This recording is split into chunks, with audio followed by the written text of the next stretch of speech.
On va lire un texte de Laurent, et puis après on parlera un peu de tes trois textes un peu plus en détail. C'est tiré du recueil Version originale, 12 nouvelles sur le cinéma, et c'est la deuxième nouvelle, de Laurent, pour le coup, si les informations sont exactes à l'intérieur de l'ouvrage. Ça s'appelle Rencontre avec X. Du fond de mon crâne montent des grésillements lancinants, comme ceux d'un rat qui grignoterait mon cerveau. Flux et reflux des nausées. Tout se brouille et finit par s'évanouir dans un éclair douloureux. Je suis réveillée. Enfin, je crois. J'ai une gueule de bois sensationnelle. Et le téléphone sonne toujours, à croire qu'il veut ma mort. Le répondeur se met enfin en marche. J'entends vaguement ma voix enregistrée marmonner quelques mots à l'attention de l'importun avant le déclenchement du bip.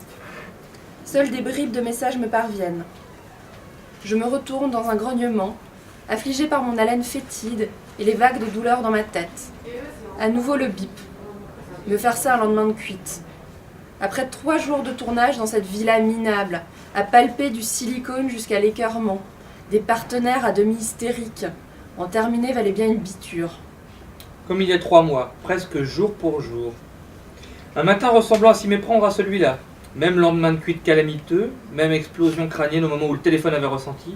Une journée qui commençait comme un petit matin de 1916 à Verdun. Et pourtant, tout a basculé.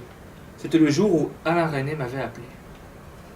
Émergeant d'une douche d'1 heure qui a laissé mes chairs à vif, une tasse de café salvatrice à la main, je peux maintenant vous dire 2 ou 3 mots me concernant. Je me présente. Je m'appelle Henri. Vous pouvez fredonner, j'ai l'habitude.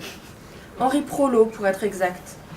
Pour un acteur dans mon genre, c'est assez difficile à porter. Alors j'ai choisi de m'appeler David. David Vega. C'est moi qui ai trouvé ce pseudonyme. Réminiscence d'une enfance peuplée de héros de science-fiction et de sauveurs d'univers. Je jouis d'une assez belle notoriété dans le monde du porno français. Au fil des années, je me suis fait ma place. Film après film, j'ai affiné ma technique, trouvé mon style. Sans fioriture, mais avec le souci constant du travail bien fait. À l'ancienne. Tout l'opposé des hordes de repris de justice de 20 ans qui ont déferlé sur les plateaux ces 10 dernières années, venus des pays de l'Est pour la plupart. Quand je les vois dégainer leur outil de travail, je me demande à quoi on les nourrit. Alors forcément, on ne peut pas s'empêcher de faire des comparaisons. Au point qu'il m'arrive de me déshabiller en cachette, comme un préadolescent complexé dans le vestiaire glacé d'une piscine municipale. Comme d'autres de ma génération, la vieille école diront certains, je me sens parfois dépassée. Mais il nous reste le panache, voire, pour certains, dont je fais partie, un certain goût des textes et de la sincérité. Ne souriez pas, nous sommes un peu susceptibles dans ce métier. Ce café est abject, un vrai mâche-fer, à moins que ces relents de déchets industriels ne proviennent de ma respiration.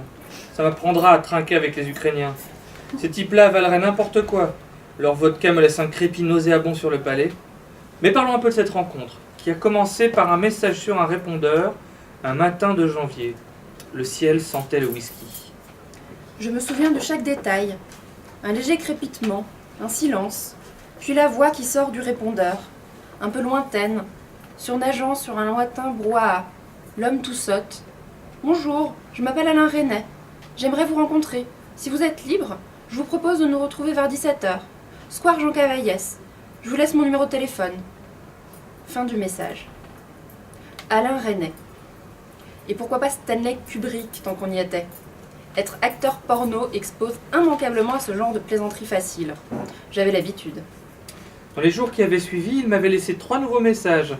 Toujours les mêmes, à peu de choses près. L'homme insistait et prétendait être Alain Resnais. Je commençais à trouver cette plaisanterie lassante. Je fréquentais assez de drôles d'oiseaux dans ce métier pour ne pas me mettre en plus un psychopathe sur les bras. Il fallait que ça cesse. Et ça a cessé. Plus un appel pendant 3 semaines. Cette histoire m'est sortie de l'esprit. Jusqu'au jour où il est venu chez moi. C'était un matin lumineux de février. Le genre de matin qui vous fait aimer l'hiver, qui vous fait croire que le monde vient de s'éveiller. Un petit matin frisquet, où la respiration forme de petits nuages brillants, où l'on prend des résolutions en feignant d'y croire. Je venais de finir la promotion de mon dernier film, La décharge de la brigade légère. Un film en costume. Enfin, en partie, vous me comprenez. Je m'apprêtais à sortir pour faire le plein de caféine et vivre un moment social au café du coin. Lorsque je suis tombée nez à nez avec un vieux bonhomme, debout sur mon paillasson, le doigt sur ma sonnette. Mise soignée, petite chemise rouge, élégant costume de velours sombre, lunettes noires et cheveux ivoires. Un rien goguenard, il m'a dit « Ce n'est pas trop tôt. Vous n'écoutez donc jamais vos messages ?» Je suis restée interdit. Le moins qu'on puisse dire est que je ne m'attendais guère à une telle rencontre. J'avais l'air malin. Je l'avais reconnu, en dépit de l'indigence de ma culture cinéphilique. Nous sommes descendus, sans échanger la moindre parole, et sommes allés nous installer au café du coin. J'ai toujours pensé que les scènes de café étaient une marque caractéristique du cinéma français. En cherchant bien, on doit pouvoir trouver des études sur le sujet, du genre la scène de café ou grammaire d'un discours cinématographique dans l'œuvre de Jean-Luc Godard. Il faudra que je me penche sur la question.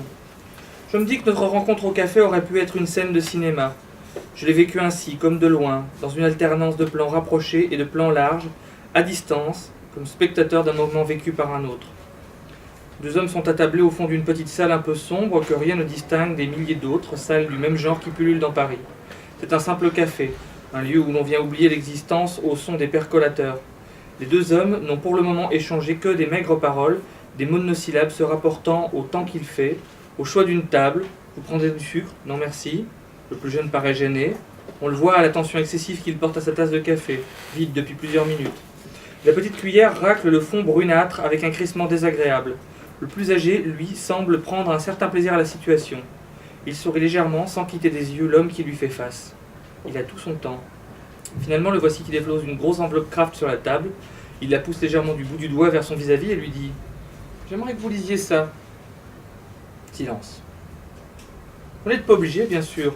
Mais si vous voulez me faire cette faveur, j'aimerais que vous lisiez attentivement ce qui concerne le personnage d'Alexis. Ne dites rien pour l'instant. Lisez d'abord.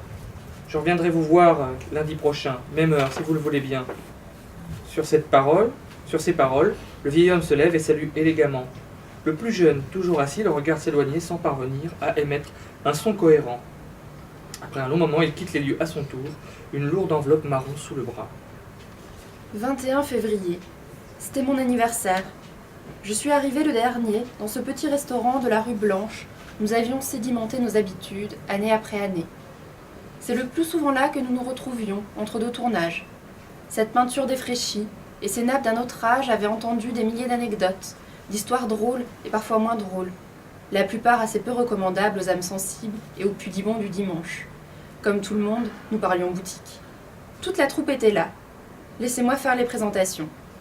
Le petit bonhomme en bras de chemise, aux bras épais et au cou puissant, c'est Joe. Il aurait pu être forain, débardeur des halles ou homme de main. Mais la vie en a décidé autrement, et Joe a lui aussi un petit nom, Johnny, dit le menhir. Surnom qu'il doit à la fois à sa naissance quelque part aux environs de Plougastel et à certaines particularités anatomiques qui vaut le respect dans notre petit monde. À sa droite, voici Lucette, alias Claudia Starlight. C'est sous ce nom qu'elle s'est taillé un joli succès pour son rôle dans La petite chatte sur un toit brûlant. C'était il y a une dizaine d'années, déjà. Elle fait figure d'ancienne, maintenant, Lulu. On vient lui demander des conseils. Oh, ne riez pas, elle a encore fière allure, avec sa jolie peau hâlée et ses seins d'une fermeté d'autant plus admirable qu'elle ne doit rien à l'heure du prothésiste. La jolie rousse aux cheveux courts, un peu trop maquillée, c'est Camille. J'aurais beaucoup de choses à vous dire sur Camille. Je pourrais vous parler du jour où nous nous sommes rencontrés, sur un tournage en Sologne. La campagne était magnifique, c'était la fin de l'hiver. Nous étions débutants, ou presque. Notre histoire fut belle et singulière, dans ce monde de baisse chronométrée. Nous nous sommes aimés. C'était évidemment perdu d'avance. Je revois le jour de notre séparation. Elle m'a pris dans ses bras, tendrement. Nous avons ri, et pleuré aussi. Et puis nous nous sommes retournés sur le plateau. Camille Karloff et David Vega devaient tourner une scène de femme au foyer perverse, de plombier au gros bras. Nous avons fait notre travail. The show must go on, comme on dit. Le temps me manque. J'aurais pu vous parler de Carole, notre astre noir, converti de fraîche date à la religion du SM. De Félix, le producteur, grossier personnage adepte du calembour minable, de la claque sur le cul. Puis il y a Vincent, le séducteur au physique androgyne, qui a fait un séjour au Japon. François, Paul et les autres. J'étais ailleurs. Ça se voyait. Alors, il a bien fallu que je leur dise. Je devais commencer le surlendemain.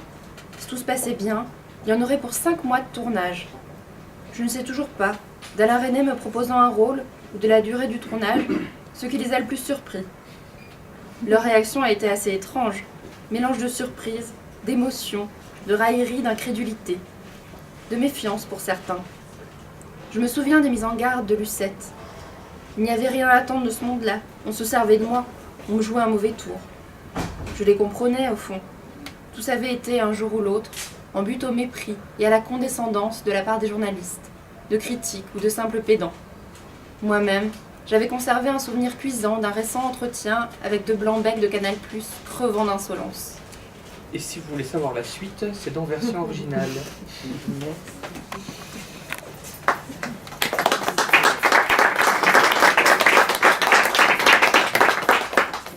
Ce que tu peux dire, c'est que c'est un témoignage. C'est une autobiographie, c'est une révélation que j'ai fait ce soir.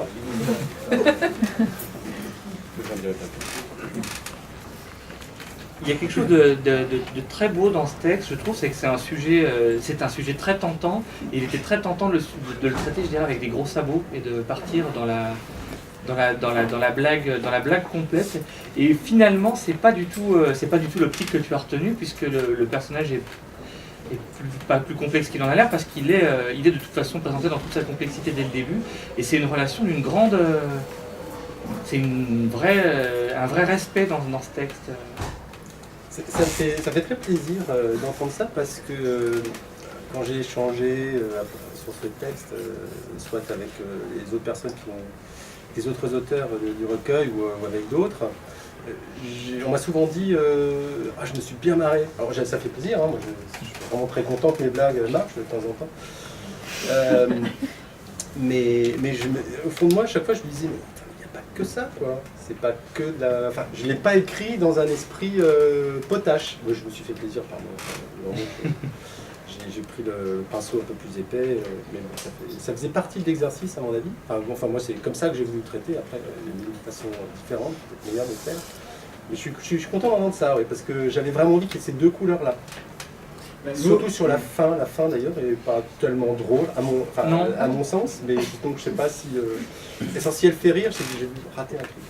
Non, enfin nous si on l'a retenu en tout cas, c'est justement parce qu'il y a beaucoup... D'abord parce que c'est un sujet qui est assez casse-gueule et que tu arrives qui est vraiment sur un fil et tu t'y maintiens très bien. Et qu'il y a beaucoup de tendresse dans un milieu qui, a priori, c'est pas ce que ça évoque en premier.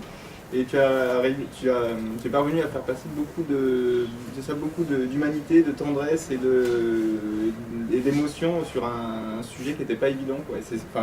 On en a parlé à plusieurs reprises, c'est vraiment ce qui nous a plu dans ce texte.